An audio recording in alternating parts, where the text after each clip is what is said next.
Assalamualaikum dan selamat sejahtera. Berjumpa lagi. Hari ini kita akan menyambung tajuk pelajaran kita iaitu berkenaan dengan simbol komponen lita elektrik sains tahun 5. Lakaran menggunakan simbol lebih mudah difahami dan dapat menunjukkan sambungan komponen elektrik yang lebih jelas berbanding dengan gambar komponen elektrik sebenar. Ini ialah contoh lita elektrik dalam bentuk gambar rajah dan ini ialah lita elektrik dalam bentuk simbol.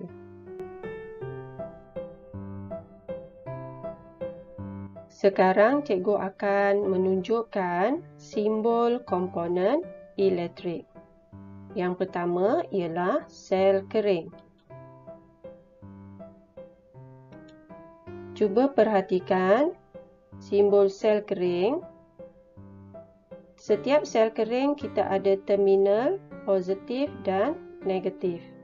Untuk satu sel kering, ada garis yang panjang untuk positif dan yang pendek untuk negatif. Ada positif dan negatif bagi satu sel kering. Bahagian tepi ini ialah wayar.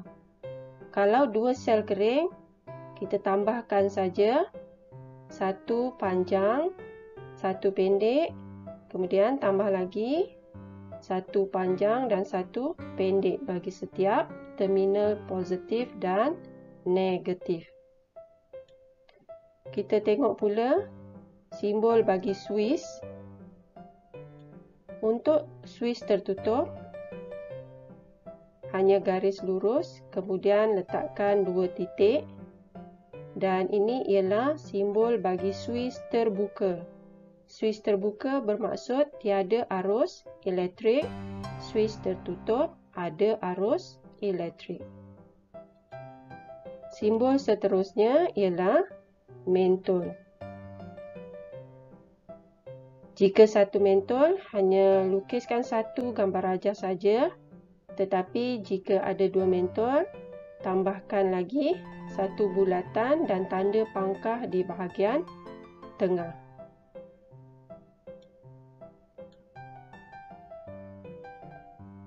Dan simbol bagi wayar hanya garis lurus.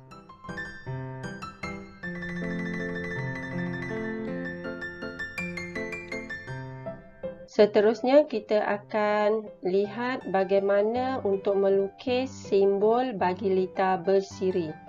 Untuk lita bersiri, mentolnya adalah bersebelahan antara satu sama lain dan di sini ada satu suis dan dua sel kering. Kita lihat bagaimana rupa simbol bagi lita bersiri. Ini ialah sel kering. Ada dua biji sel kering. Jadi kita kena lukiskan dua terminal positif dan dua terminal negatif.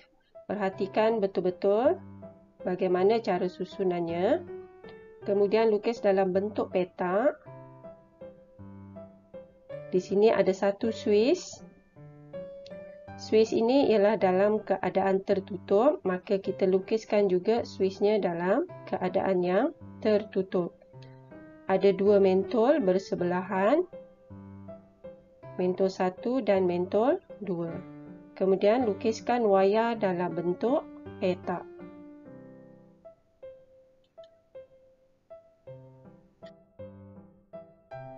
Seterusnya, kita akan melihat pula bagaimana cara melukis lita selari dalam bentuk simbol. Dalam lita selari, ada dua sel kering, ada dua suis dalam keadaan yang tertutup, kemudian ada dua mentol.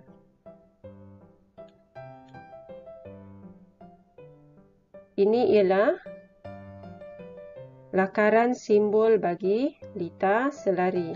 Kita perhatikan di sini, 2 sel kering. Di sini, mengikut simbol juga ada 2 sel kering. Pastikan ada positif. Yang pendek ni ialah negatif, garisan pendek. Garisan panjang ialah untuk positif dan negatif. Positif, positif dan negatif. Dan Swiss, ada 2 Swiss, Swiss pertama dan Swiss kedua dalam keadaan yang tertutup. 2 mentol yang disusun secara selari, satu atas dan satu bawah. Mentol 1 dan mentol 2. Seperti biasa, wayar hendaklah dilukis ataupun dilakar dalam bentuk petak. Itu saja untuk hari ini. Kita berjumpa lagi pada minggu hadapan. Sekian. Assalamualaikum.